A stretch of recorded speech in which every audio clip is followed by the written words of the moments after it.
Well, Chairwoman Velasquez, Ranking Member Shabbat, and honored members of the committee, thank you for the opportunity to share my thoughts on the Small Business Administration's contracting programs.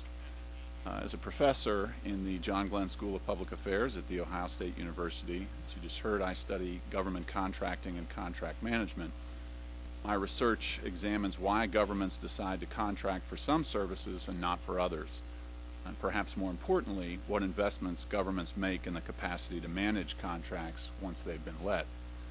This morning, or this afternoon, I'm going to offer my professional opinions on some of the SBA's contract requirements. In particular, I'm concerned that the increased push to further limit combining multiple tasks into a single contract vehicle, sometimes referred to as contract consolidation or contract bundling, will inhibit federal procurement personnel from maximizing public value. I think that everyone would agree that government agencies should target two primary goals when they turn to the market. First, the procurement of high-quality goods and services, and second, acquisition of those goods and services at the lowest possible cost. The problem is that these two objectives may at times be in conflict with each other. Lower costs may undermine the quality of procured goods and services. Reflecting on the launch of his mission to orbit the Earth, former Senator, U.S. astronaut, and patron of the school where I teach, John Glenn replied, "All I could think about was that the 2 million parts I was sitting in were built by the lowball bidder."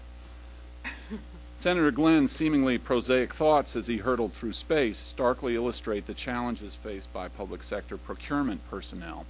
How to use purchasing to deliver high-quality goods and services at the lowest possible cost.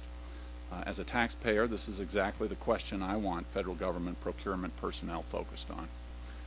Fortunately, policy and practice has evolved since Senator Glenn's first days in space, when procurement personnel were mandated to focus on cost and cost alone. Now procurement personnel have been given more flexibility and discretion to balance cost and quality. For example, the FAR, the Federal Acquisition Regulations, now allow the use of vendor past performance as a decision criteria in contracting decisions. Over the years, additional requirements have been layered on top of the basic cost and quality calculus, and high on the list are goals for targeted classes of organizations of central importance to this committee, small businesses. Now, from the perspective of this committee, taking steps to ensure government agencies utilize small business in procurements is an admirable goal.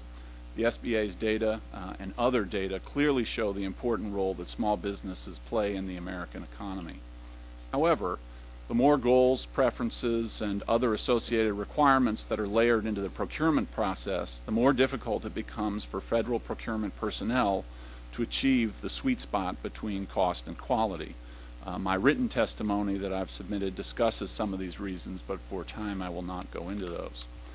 Increased requirements and the increased oversight and scrutiny that follow will cause public procurement personnel to focus more on the maze of rules and regulations, perhaps at the expense of maximizing public value in contract decisions. This tension is perhaps most apparent in the SBA requirements restricting the combining of previously independent task requirements into larger procurements, again referred to as contract bundling, but goes under the name sometimes of contract consolidation or strategic sourcing. As the committee is well aware, contract consolidation increased considerably after Congress passed the Federal Acquisition Streamlining Act in the mid-1990s. Now, there are good reasons for this increase. It can potentially lead to reduced costs as a result of price competition among larger firms, or as a result of scale economies.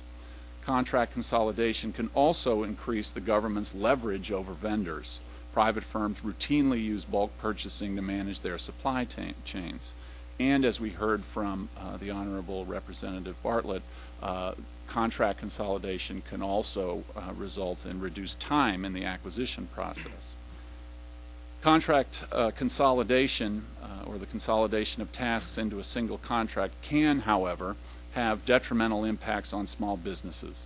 A growing body of research shows that bulk purchasing is a primary barrier to small business participation in government contracting as a prime contractor. On this point in the research, there is little debate. Individual small businesses are unlikely to win bids for many bundled contracts. So as you can see, clearly the question of contract bundling sits at the center of the tension between providing federal procurement personnel the flexibility to optimize cost and quality and the goal of trying to ensure the equitable participation of small businesses in federal procurements.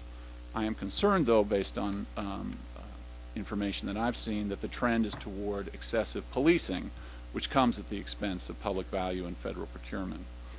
As members of this committee, you are chiefly concerned with the plight of small businesses. I propose that as you continue to make changes to the federal procurement process, you also, or continue to, assess the impact of your decisions on the ability of federal procurement personnel to deliver public value to the American taxpayers. This does not have to be a zero-sum trade-off. In moving forward, I strongly encourage the committee to try to identify ways to achieve your goal of maximizing small business participation in the procurement process without unduly inhibiting the other goal of achieving best public value for the American taxpayer in the form of this balance between cost and quality. To that end, I just briefly will offer 3 specific recommendations that focus on increasing the capacity of the federal procurement system Dr. writ Brown, large. were you able to summarize the 3 recommendations? Sure. To address both goals. The first is to enhance SBA capacity to facilitate rather than police, and I think you've heard that already from members today, increasing the number of staff. The second is to encourage collaboration and learning within the procurement system. There's a real opportunity over the next several years to build networks between SBA procurement staff and the contract staff within federal agencies. Partnership for Public Service projects that the need for procurement staff, there will be 8,300 new opportunities throughout the federal government by 2009. The more that SBA staff can work in partnership with those staff, the better.